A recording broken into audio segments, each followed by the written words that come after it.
में मध्य प्रदेश से कटनी शहर से पास्टर राजकुमार बारी जी हैं, जो अच्छे दास हैं। आज के संदेश को सुनाने के लिए तैयार हो गए हैं, हमारे बीच में आ गए हैं। हम सुनेंगे यीशु जो बातें सुनाना चाहता है, हम सीखेंगे, सीखने के लिए तैयार हैं।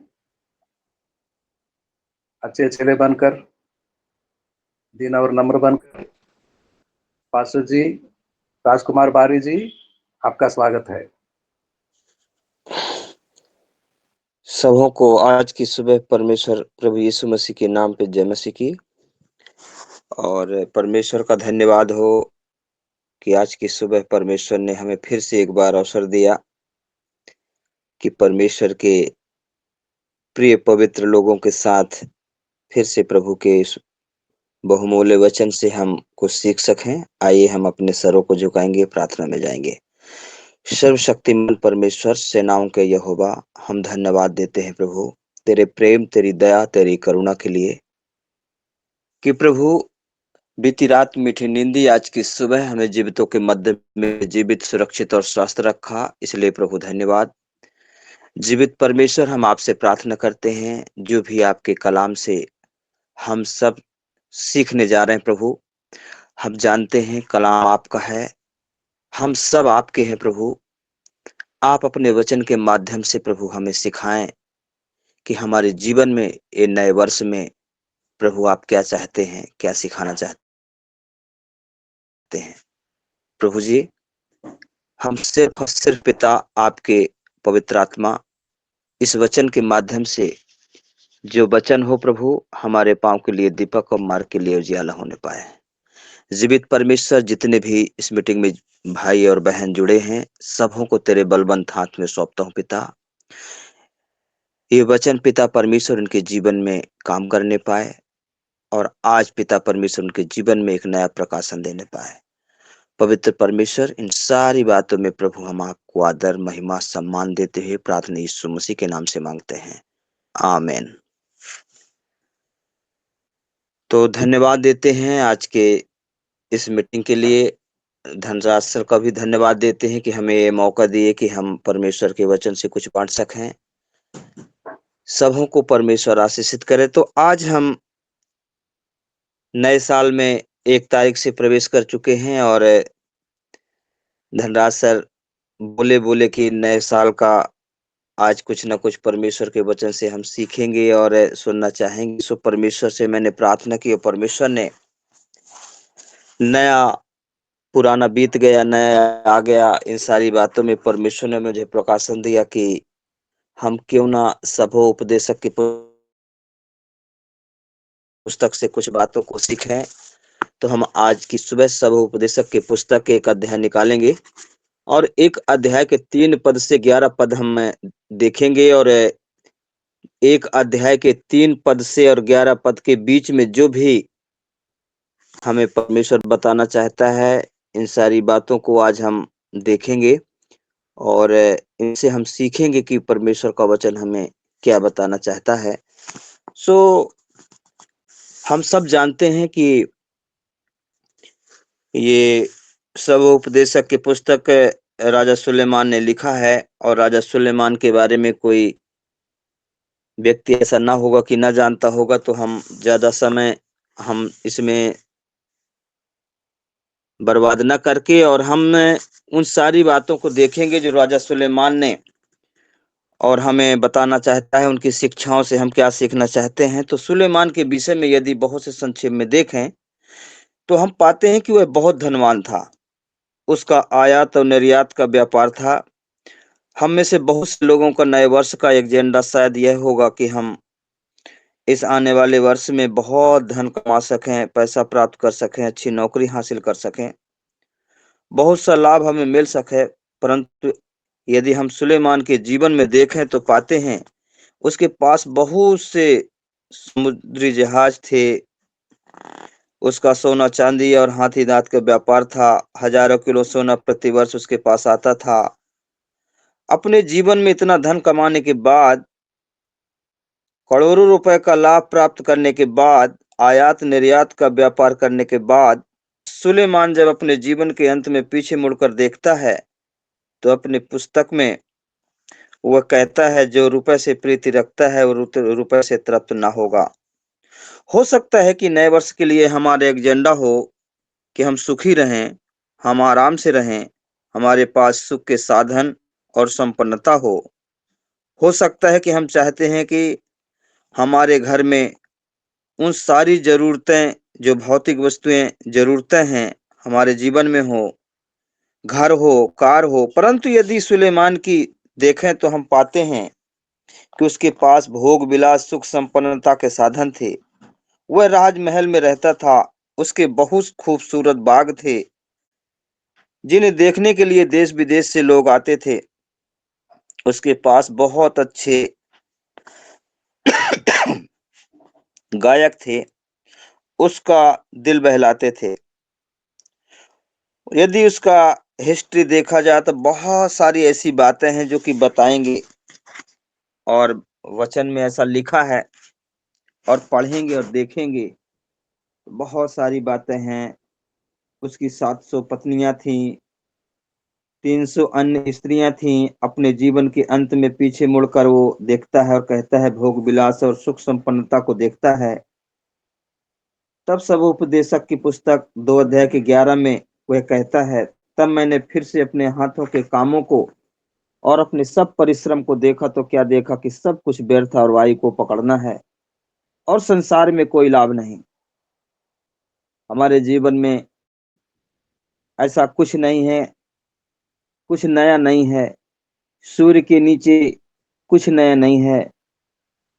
अपने जीवन में इन सारी बातों का अनुभव किया और उसका निष्कर्ष यह है कि यह भी व्यर्थ। यह ऐसा है मानो वायु को पकड़ना है।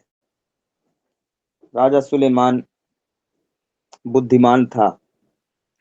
हम में से भी बहुत इस वर्ष बुद्धिमान बनना चाहेंगे, परमेश्वर से प्रार्थना करेंगे। हमसे बहुत से लोग इच्छा होगी कि हम बहुत बुद्धि को प्राप्त कर सकें, ज्ञान प्राप्त कर सकें, कोई डिग्री हमको हासिल हो जाए, हम अध्ययन में आगे बढ़ सकें। यदि सुलेमान को देखें तो उसके समान बुद्धिमान अब तक कोई नहीं हुआ।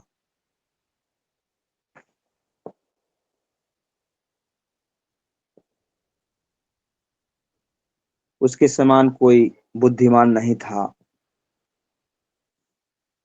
उसके बाद सुलेमान के विषय में हम देखते हैं कि उसने बड़े बड़े काम किए थे। हम में से बहुत से लोग सोचते होंगे कि हम अपने जीवन में कुछ बड़े कार्य कर लें, कुछ ऐसी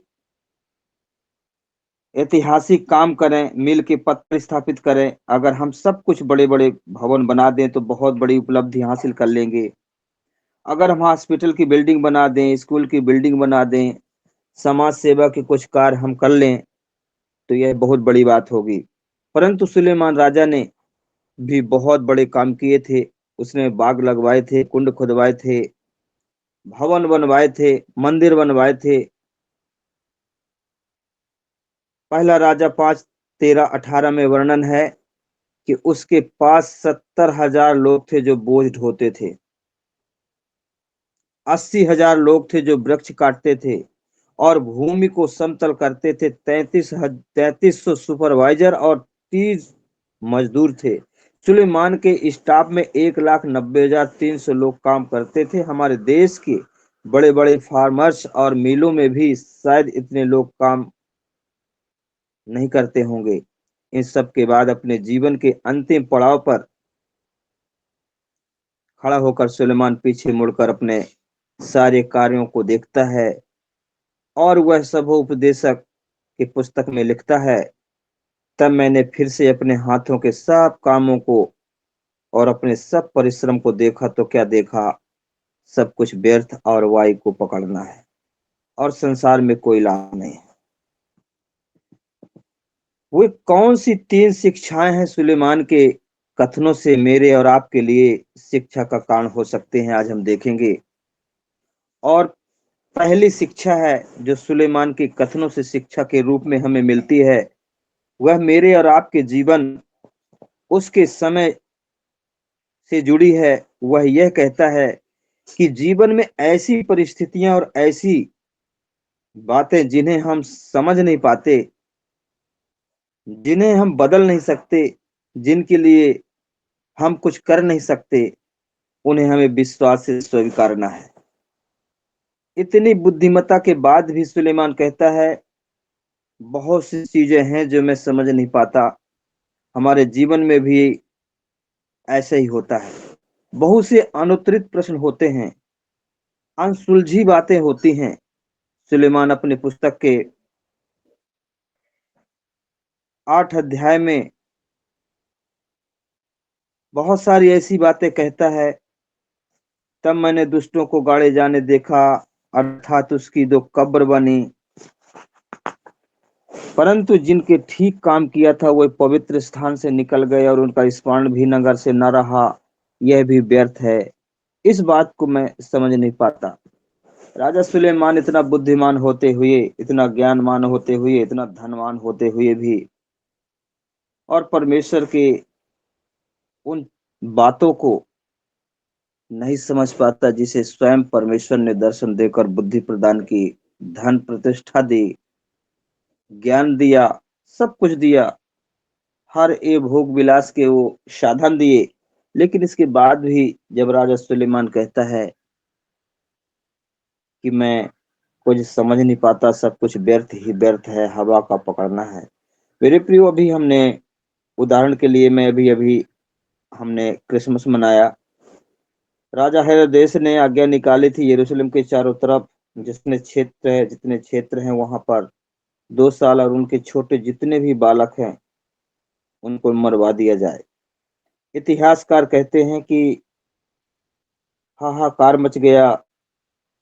सिपाही जाकर अपनी तलवारें निकालते थे, दरवाजा खटखटाते थे और माँ बाप के सामने जाकर उनके 2 साल के या उससे छोटी उम्र के जो भी बच्चा होता था उसकी गर्दन कलम कर देते थे। आप कल्पना कीजिए कि जिन बच्चों को माता पिता ने इन दिनों में अपने बच्चों का अर्पण करवाया, क्या स्थिति होगी उनकी यदि उन्हें ऐसी स्थिति का सामना करना पड़े तो। तब प्रश्न उठता है कि हजारों ऐसे अबोध बच्चे मर गए जिनका कोई गुनाह नहीं था। प्रश्न उठता है कि परमेश्वर तूने एक रात पहले यह राज आज्ञा निकालने से पहले हेरोदेस को क्यों नहीं मार डाला। परमेश्वर के लिए तो यह चुटकियों का काम था।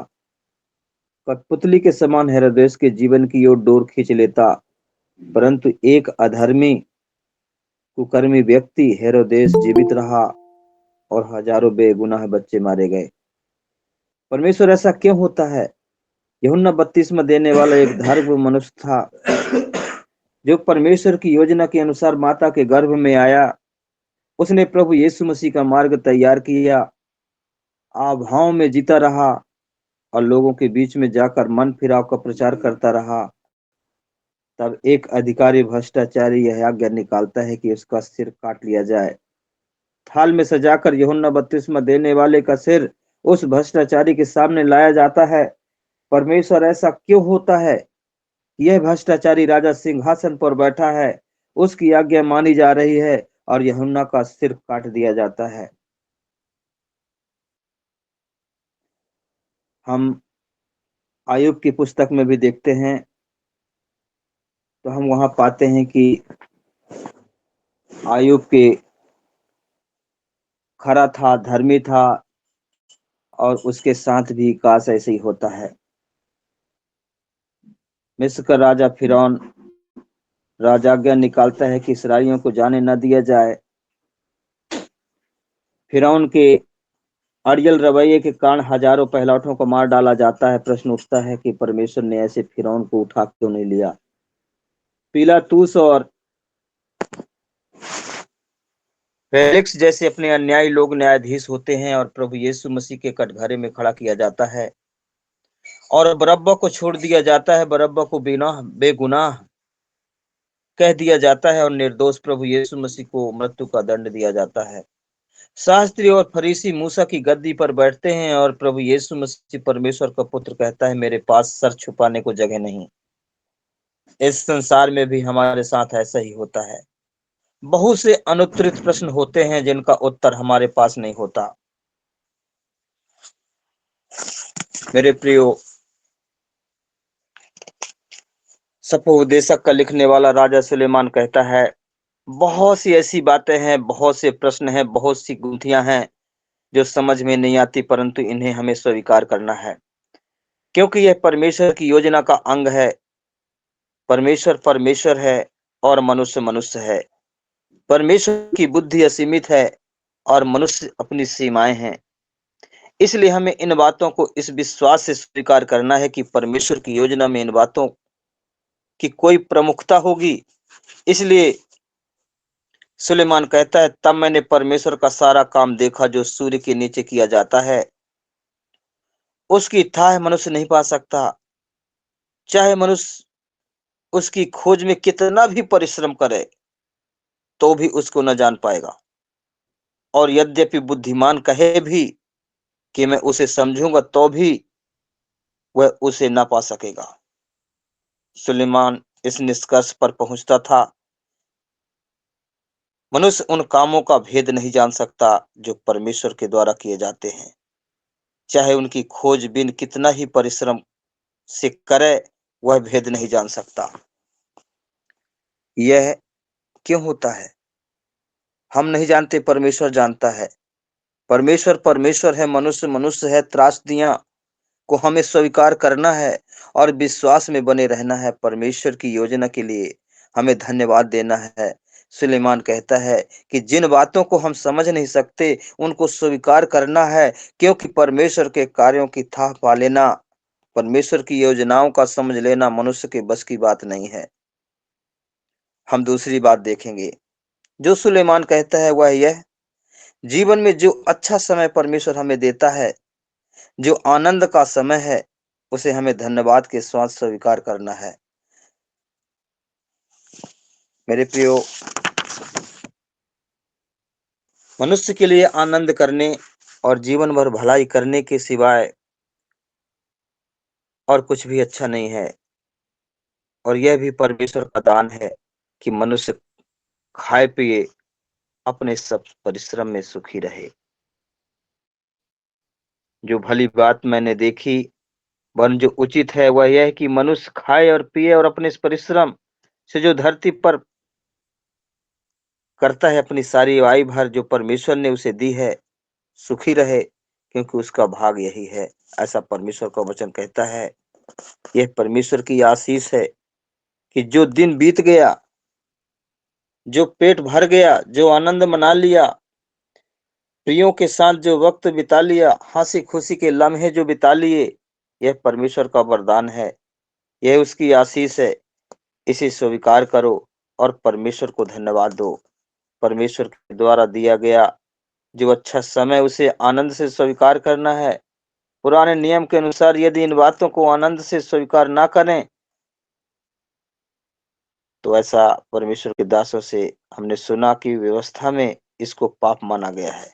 यदि परमेश्वर के हाथों से दिए गए आनंद के समय आशीषों के लिए हम चेहरे लटकाकर और दुखी मन से बैठे रहें, तो व्यवस्था में इसे पाप गिना गया है। इसीलिए राजा सुलेमान सफोपदेशक की पुस्तक में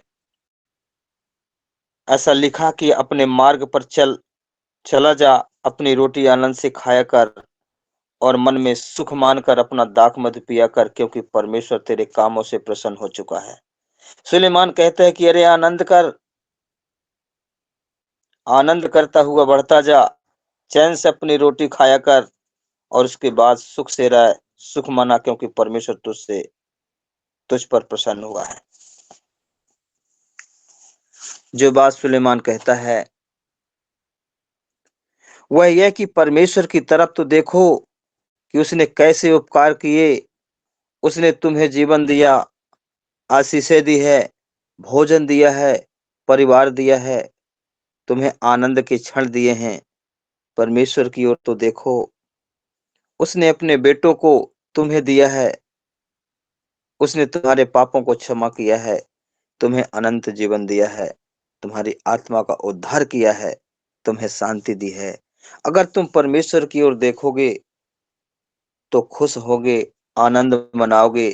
अगर मनुष्यों की ओर देखोगे, मनुष्यों से आशा रखोगे तो दुख मिलेगा, क्योंकि जब मनुष्यों की ओर हमारा सारा ध्यान केंद्रित होगा तो फिर वहां जलन है, बुराई है, श्राप है, बैर है, कुढ़न है, गलतफहमियां हैं, निराशाएं हैं, असंतुष्टियां हैं। सुलेमान कहता है, परमेश्वर की ओर तो देखो कि उसने तुम्हें क्या क्या दिया है। इस चिंता में मत रहो, कल हम मर जाएंगे। जो दिन अच्छा है उसे अच्छे से जियो, खुशी से जियो। पुराना वर्ष चला गया, नया वर्ष हमारे जीवन में आ गया। हमने पुराने वर्षों का ध्यान न रखें कि हमने क्या पाप किया, क्या गुनाह किया, क्या अच्छा किया, क्या बुरा किया। अतीत की बातों को छोड़कर वर्तमान को देखें। इसी संदर्भ में हम एक और बातें देखते हैं कि अतीत की बात जो हम उसमें विचार करते हैं कि हमने पिछले वर्ष में हमने इतना जिम्मेदारी से काम किया, हमें और जिम्मेदारियों से काम करना है। बहुत सारे अपने अपने दर्शन होते हैं। और उसी संदर्भ में मैंने कल सबो उपदेशक की पुस्तक पढ़ रहा था। तो सबो उपदेशक की पुस्तक 9 अध्याय के 4 में सुलेमान लिखता है कि जीवता कुत्ता मरे हुए सिंह से बढ़कर है। कितनी बार हमारी नजर मरे हुए सिंह की ओर जाती है। अरे हमारा खानदान तो ऐसा था, हमारे दादा ऐसे थे, हमारे नाना ऐसे थे, हमारे घर में तो बड़ी जमींदारी थी, बड़े संपन्न थे, करोड़ों का हिसाब चलता था। मेरे प्रियो, हमारा कहने का तात्पर्य यह है कि जीवित कुत्ते को देखो, मरे हुए सिंह को मत देखो। शेर तो था, उसकी दहाड़ तो थी, अब कुत्ता ही हमारे पास है, इसी में हम संतुष्ट रहें। अतीत की बातों को, पुराने वर्ष को जाने दो, वर्तमान में जियो और भलाई करते जाओ, उसी के लिए प्रयत्नशील रहो।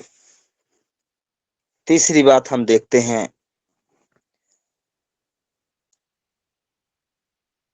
जो सुलेमान अपनी पुस्तक के निष्कर्ष में कहता है वह यह है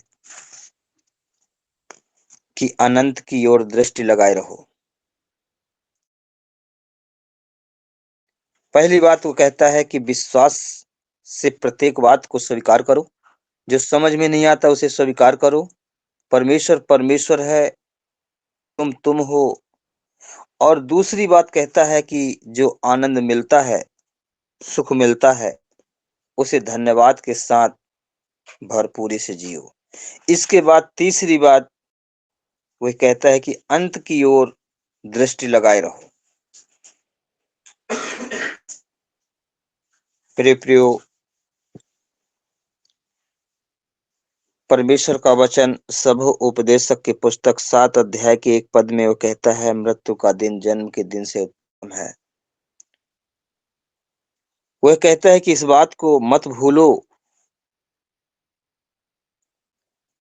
सब उपदेशक की पुस्तक जब हम पढ़ते हैं तो बहुत सारी ऐसी बातें हैं जवानों के बातों में, जवानों के बारे में, हर एक इंसान के बारे में, जवानों के बारे में कहता है, अपनी जवानी के दिन अपने सृजनहार को स्मरण कर। तो हमें सब उपदेशक की पुस्तक से बहुत सारी ऐसी बातें परमेश्वर सिखाना चाहता है। कहता है कि जब जो वर्ष गुजर गया, सारे काम मैंने कर लिए, सारा धन संपत्ति, सुख सुविधा, भोग विलास सब कुछ मैं देख लिया। जब सब कुछ सुन लिया गया, तो निष्कर्ष क्या निकालता है राजा सुलेमान? परमेश्वर का भय मान, उसकी आज्ञाओं का पालन कर, क्योंकि मनुष्य का संपूर्ण कर्तव्य यही है। क्योंकि परमेश्वर सब कामों और सब गुप्त बातों का, चाहे वे भली हों या बुरी हों, न्याय करेगा। वह कहता है, क्या क्या नया है? इस पृथ्वी के नीचे सूर्य निकलता है, उदय होता है, अस्त होता है, वायु दक्षिण की ओर से चलती है और उत्तर की ओर घूम जाती है। नदियां बहती हैं और समुद्र में मिल जाती हैं। धन आता है और चला जाता है। प्रतिष्ठा आज है तो कल विलोपित हो जाती है। बुद्धिमत्ता प्राप्त होती है और एक दिन वह धूल और राख में मिल जाती है। सभोपदेशक कहता है कि इस सूर्य के, इस वायु के, इन नदियों के, इस धन के, इस प्रतिष्ठा के, इन इमारतों के, इस बुद्धि के परे देखो, उसको देखो जिसने इनको बनाया है। अपने सृजनहार को स्मरण करो। इस संसार के परे अनंत को देखना सीखो। परमेश्वर के भय को देखो, परमेश्वर के न्याय को देखो, उसको मत भूलो, क्योंकि मनुष्य का संपूर्ण कर्तव्य यही है। उस सृजनहार को देखो, उसको देखो जो सब कुछ नया कर देता है। सुलेमान कहता है कि क्या नया है? सूर्य नहीं, चंद्रमा, पृथ्वी, नदियां, वेग से बहने वाली वायु, कुछ भी नया नहीं है। क्या नया है? कुछ भी नया है। हम लोग 31 तारीख को, हम नहीं वरन सभी परमेश्वर के पवित्र बेटा बेटियों ने 31 तारीख को नाइट में प्रेयर रखा होगा। हमने भी प्रेयर रखा था। और 1 तारीख को भी हम सब परमेश्वर के वचन, गीतों के माध्यम से आराधना किया। आराधना नए वर्ष में शुरुआत की कि हम सबों का नया वर्ष में एक आराधना के द्वारा, परमेश्वर के भजन के द्वारा, परमेश्वर के वचनों के द्वारा हम नए साल की शुरुआत करें। और सबने शुरुआत किया होगा और हम भी शुरुआत किया। लेकिन राजा सुलेमान कहता है कि कुछ नया नहीं है। हमने प्रकाशित वाक्य में यदि 21 पद में देखते हैं, 21 अध्याय के, और उस 21 अध्याय में जब हम प्रकाशित वाक्य में पढ़ते हैं तो 1 अध्याय के 5 में यूहन्ना लिखता है, फिर मैंने नए आकाश और नई पृथ्वी को देखा, क्योंकि पहला आकाश और पहली पृथ्वी जाती रही, समुद्र भी न रहा। फिर मैंने पवित्र नगर नए यरूशलेम को स्वर्ग पर से परमेश्वर के पास से उतरते देखा, और वह उस दुल्हन के समान थी जो अपने पति के लिए श्रृंगार किए हो। फिर मैंने सिंहासन में से किसी को ऊंचे शब्द से यह कहते हुए सुना, देख, परमेश्वर का डेरा मनुष्य के बीच में है। वह उनके साथ डेरा करेगा और वह उसके लोग होंगे, और परमेश्वर आप उनके साथ रहेगा और उनका परमेश्वर होगा, और वह उनकी आंखों के सब आंसू पोंछ डालेगा। और इसके बाद मृत्यु न रहेगी, ना शोक, ना विलाप, ना पीड़ा रहेगी। और जो सिंहासन पर बैठा था उनसे कहा कि देख, मैं सब कुछ नया कर देता हूँ। परमेश्वर जो सिंहासन पर बैठा है वह कहता है, मैं तेरे आंसुओं को नया कर देता हूँ, पृथ्वी को नया कर देता हूँ, तेरी देह को नया कर देता हूँ। शूर और नया, सॉरी लाइट चली गई। मृत्यु को नया कर देता हूँ। तो प्रभु यीशु मसीह हैं जो हमारे लिए सब कुछ नया करने के लिए तैयार है। और परमेश्वर कहता है कि तुम मेरे लोग होंगे, मैं तुम्हारा परमेश्वर हूँ। उसके बाद परमेश्वर कहता है, मैं अल्फा और मेगा हूँ, आदि और अंत हूं। मैं प्यासों को जीवन के जल के सोते में से सेतमेत पिलाऊंगा। जो जय पाए वही इन वस्तुओं का वारिस होगा और मैं उनका परमेश्वर होऊंगा और वह मेरा पुत्र होंगे। पर परमेश्वर एक बात हमें इस बात का चेतावनी देता है और अपने वचन में कहता है, पर जो डरपोक होंगे, जो अविश्वासी होंगे, हत्यारे होंगे, व्यभिचारी होंगे, टोना जादू करने वाले होंगे, मूर्ति पूजा करने वाले होंगे, झूठ बोलने वाले होंगे, वे उस झूठों का, हम सब जितने ऐसे लोग होंगे उस झील में मिलेगा जो आग और गंधक से जलती रहती है। ये प्रभु यीशु मसीह हैं जो सब कुछ नया कर देते हैं। ये प्रभु यीशु मसीह हैं जो कहते हैं, जो कुछ मुझ में है वह नई सृष्टि है। देखो सारी बातें बीत गईं, वो पाप दफन हो गए। वयस्क व्यक्ति का नया जन्म हो जाता है। वेश्या का जीवन भी नया हो जाता है। महसूल लेने वाले का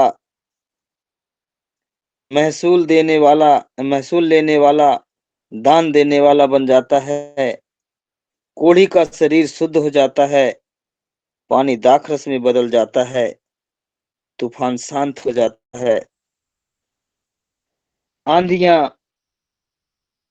बहार बन जाती हैं। यहाँ तक कि मृत्यु के बाद हम नया जीवन पा जाते हैं।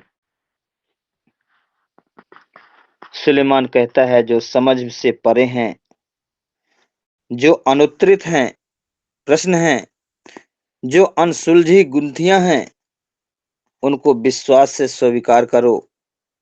जो अच्छा समय है उसे आनंद और सुख से मनाओ। भला करते जाओ। और अंतिम बात वह कहता है, अनंत की ओर देखो। नदियों, समुद्रों, वायुओं, पर्वतों के पार देखो। प्रभु यीशु मसीह को देखो जो कहता है, मैं सब कुछ नया कर देता हूं। इस प्रभु यीशु मसीह की युक्तियों को हम समझ नहीं सकते। हम परमेश्वर की युक्तियों को नहीं समझते। हम परमेश्वर की योजनाओं को नहीं समझते, परंतु हम परमेश्वर को समझते हैं। उसके प्रेम को समझते हैं। उसकी क्षमा को समझते हैं। वह परमेश्वर जिसका डेरा हमारे बीच में हुआ है, वह परमेश्वर जो प्रभु यीशु मसीह के रूप में मेरे और आपके पास आया है, परमेश्वर हमें आज की शिक्षा से बताना चाहता है, सुलेमान के माध्यम से बताना चाहता है। सूर्योदय होकर अस्त भी हो जाता है और अपने उदय की दिशा को वेग से वो चला जाता है।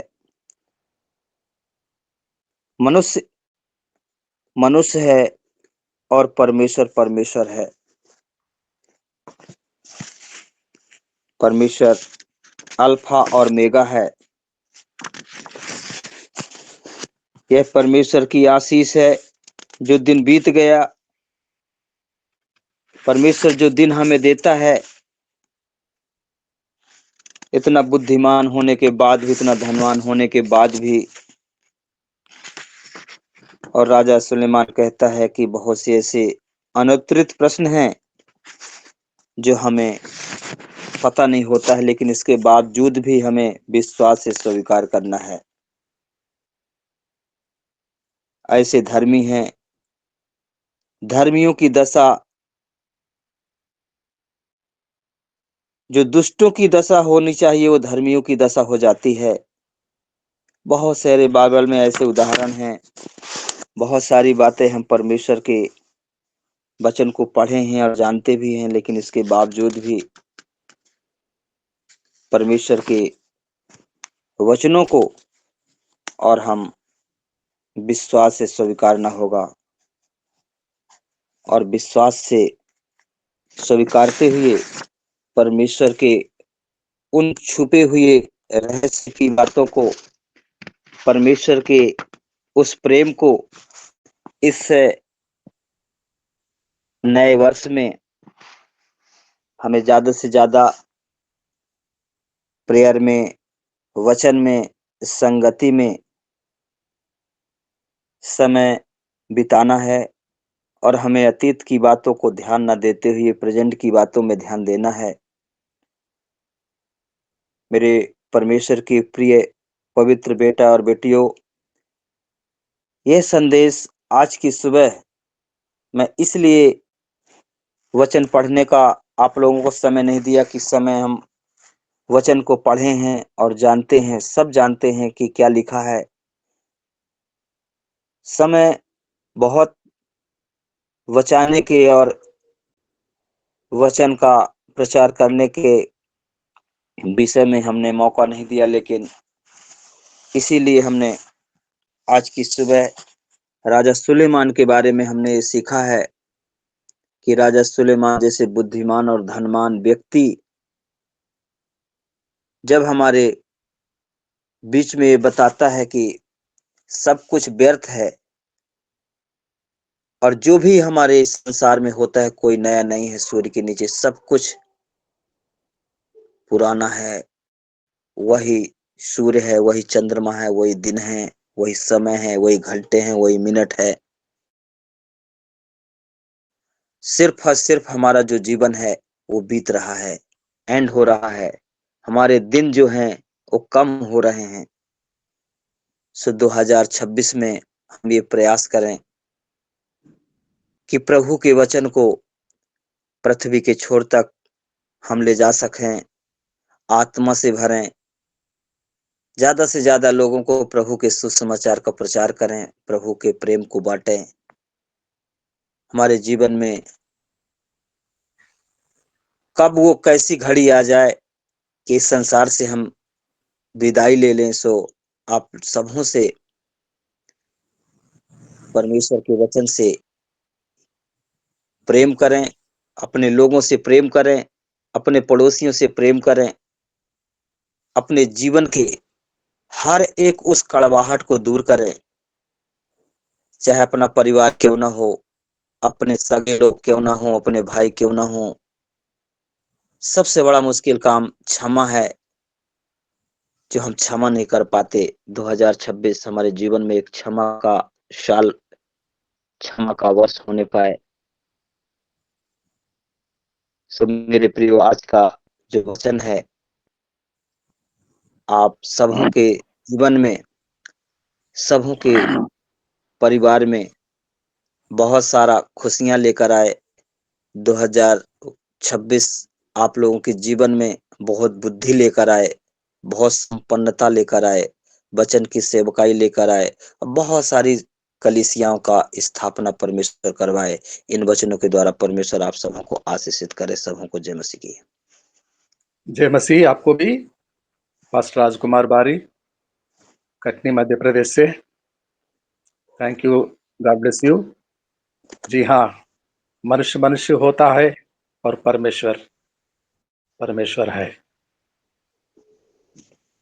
जो पिछले दिनों में बुजुर्गों की काल समय में जीवित था, आज भी जीवित है, और कल भी जब हम नहीं रहेंगे, परमेश्वर सदा जीवित रहेंगे। सुलेमान के द्वारा, राजा सुलेमान के द्वारा हमें यही सीख मिलता है। अब साजन कोशिश सर सामने आए हमारे बीच में, दो शब्दों को बहुमूल्य कहेंगे और आखिरी प्रार्थना में चलाएंगे। साजन कोशिश sir. Praise the Lord, praise the Lord. धन्यवाद प्रभु का। अच्छा वचन भाई राजकुमार जी के द्वारा बांटा गया वचन की गूढ़ बातें और तमाम प्रकार के दृष्टांतों का उद्धरण ऑब्जर्वेशन लेकर हमें बताया, चिताया, समझाया कि हम विश्वास में जीवित रहें, भलाई को करते रहें और अंत की उस आशा के साथ अपने आप को प्रगतिशील रखें। धन्यवाद प्रभु का। अच्छे बातों को, अच्छे वक्तव्यों का जो उपसंहार था वो उन्होंने चित्रांकित किया। हम सब इन बातों को जानते हैं, पर क्या जानकर मानते हैं और कितना मानते हैं, अपने आप से पूछ कर देखें। अपने आत्मबोध को अपने ऊपर चला कर देखें या दंडित कर देखें कि हम कितने मसीही हैं। मसीह हमसे चाहता क्या है? नए साल में हमारा रेजोल्यूशन क्या है? हमारा उद्देश्य क्या है? बीते हुए साल में ऐसा हम क्या नहीं कर पाए जो इस नए साल में करना बाकी है? जबकि अधिवक्ता ने कहा कोई चीज नया नहीं, हर चीज जो बीत गई वो हो रही है और आगे भी होंगी। धन्यवाद प्रभु। हम रहे न रहें, जैसा अभी सेंट्रल पास्टर ने कहा, आगे भी ये युग चलता ही रहेगा, पर हमारा जीवन प्रभु के कितने नजदीक है, कितने भाते हुए हैं, कितनी भलाई की ओर है। क्या हमारा अंत और क्या हमारी उम्मीद इस वचन के मुताबिक प्रभु की योग्यता के अनुसार पवित्र आत्मा को भाते हुए मसीहत को अपना जीवन जीते हैं? इन सब बातों को हमें सोचना है। आइए एक छोटी सी प्रार्थना कर लें। धन्यवाद और स्तुति के योग्य परमेश्वर, वचन की गूढ़ बातों को हम जाने, सुने, समझे होने दे पिता। प्रत्यर्पित जीवन नया उस होप का, उम्मीद को लेकर पिता परमेश्वर हम आगे चित्रांकित हो पाए। अपने आप को आपकी भव्यता में कैसे हम बुराई को भलाई से जीत कर आपसे लिपटे और चिपटे हुए रहकर आपके बगल में बैठने की वो पात्रता हम रख पाएंगे, जान पाए। धन्यवाद प्रभु। ठंड से तमाम लोगों को बचाइए, संभालिए। हर एक बात में पिता आपका और सिर्फ आपका नाम प्रमाणित और सिद्ध। आदर और महिमा आपको देते पिता परमेश्वर। आपके पवित्र जनों को जो आपकी इच्छा के मुताबिक वचन के अनुसार होकर चलते और फिरते, एक एक को पिता आशीषित कर ले। धन्यवाद। अनुग्रहित समय के लिए धन्यवाद। प्रार्थना को प्यारे प्रभु यीशु मसीह के नाम से मांगते। आमीन, आमीन, आमीन। हमें सर जी, सर्जन कोसी सर, आपको धन्यवाद देते हैं आखिरी प्रार्थना के लिए।